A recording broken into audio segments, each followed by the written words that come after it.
Shri Manu Joginder Singh ji, His Excellencies ambassadors from all over the world. I think Manu has carried the legacy of his father to greater and greater heights, and I am happy, I think, to such a function for umpteen number of times. I can't even remember that.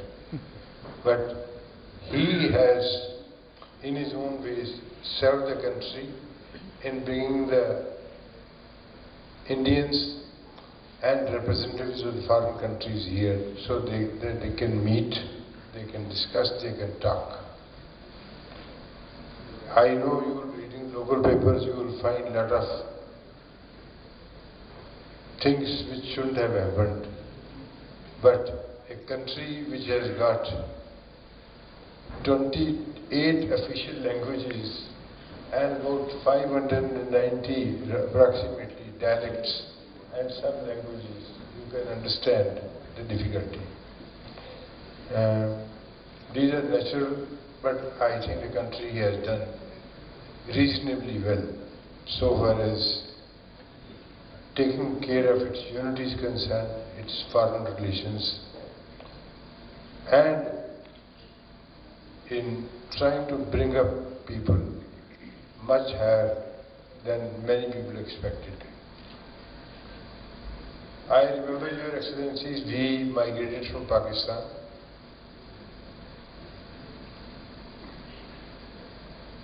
It was so shattering that you are not even sure that where you will get your two meals. But gradually, at least in Punjab, where we settled down, there used to be only government schools, nothing else. And we would carry our own bag, empty wheat or rice bag to the school to scat under the trees to study. But now everywhere you find some kind of a government school where poor can go, where there is no fees. There, if you saw an aeroplane flying somewhere, many of us would keep on watching till it disappeared. You couldn't believe that the condition will come. When the radio came, especially in the villages, I myself was foxed. I said, somebody must be sitting inside the radio and speaking. Let me see him. I joined the Indian Police Service at the age of 20, and then I told my father that you can see a person in your house, the television, in black and white. Nobody believed. Even he did not believe till I got him one. So, development is there. It is not that it is not there. And it is gradual, imperceptible. The present generation does not know from where we started. I, as Assistant Superintendent of Police, that is almost number 2 of the district, when I joined service, I used to go on cycle. Cycle on hire. Then the city DSP saw me. He said, sir, you should at least have a new cycle. So he got me on hire purchase, 50 rupees down. That is the only saving I had. And 10 rupees per month. Out of a salary of 350 rupees. Which will be something like in the present time, less than $6. Or about 3.5 pounds here. Cars, they were available only through the government quota.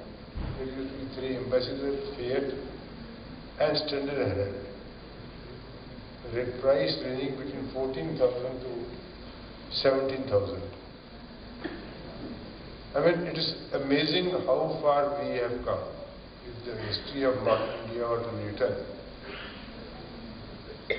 many have thought of writing one, apart from the 35 books. But writing is a very tough profession. You write professionally for newspapers, magazines, and other things. Tremendous. I pay tribute to all our leaders, irrespective of the parties, of what they have done and where they have taken the country. I remember we came to Delhi in 1947 to see the independence. My late father brought 400 rupees. He was a headman, about 5,000 acres of land in Pakistan.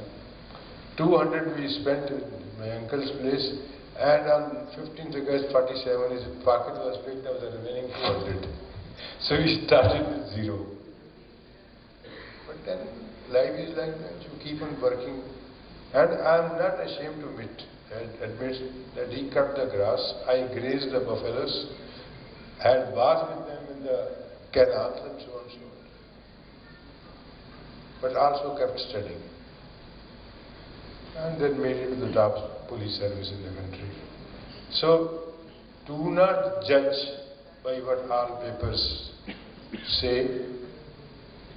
No paper, if they are to give the good news that your determined so will sell, they have to sell out of necessity as everywhere else. That this is what is wrong in this country, this is what it is split and all that. I can assure you that Sardar Joginder Singh, KTS Tulsi Sahib might have known the conditions at that time. Maybe they may be slightly better than ours because we came from a village. But it is one country which has kept the people together irrespective of the languages we speak. Mind you that if you join any army service, you have to learn the local language.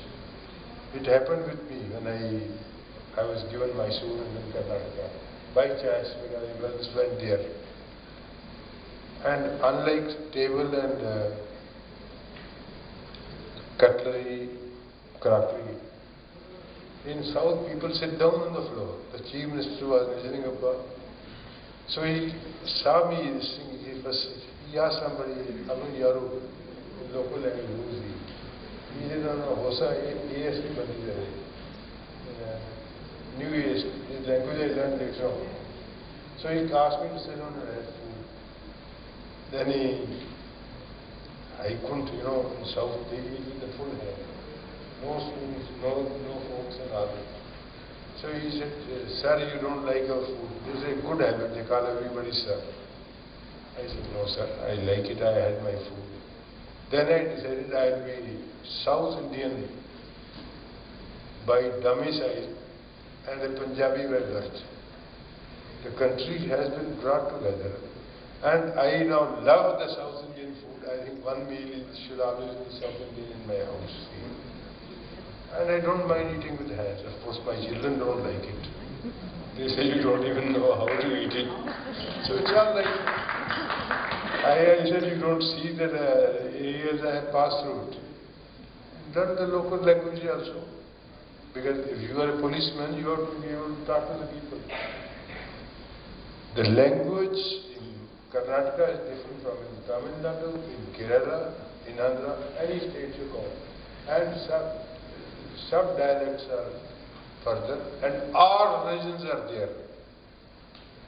Hindus, Muslims, Sikhs, and religious places are there all over India.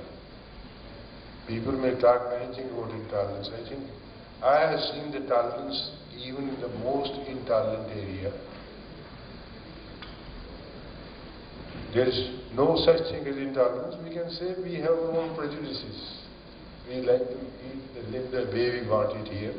I can assure you, Your Excellencies, India has done well. It will do much better.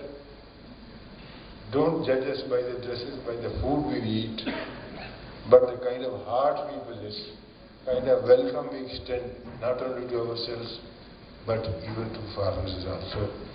I'd like to compliment Mrs. Joginder Singh and Sheikh Manoj for a wonderful function and keeping the memory of Sardar Joginder Singh alive. My salute to him and salute to his family and to all of you for having graced the function. Thank you very much.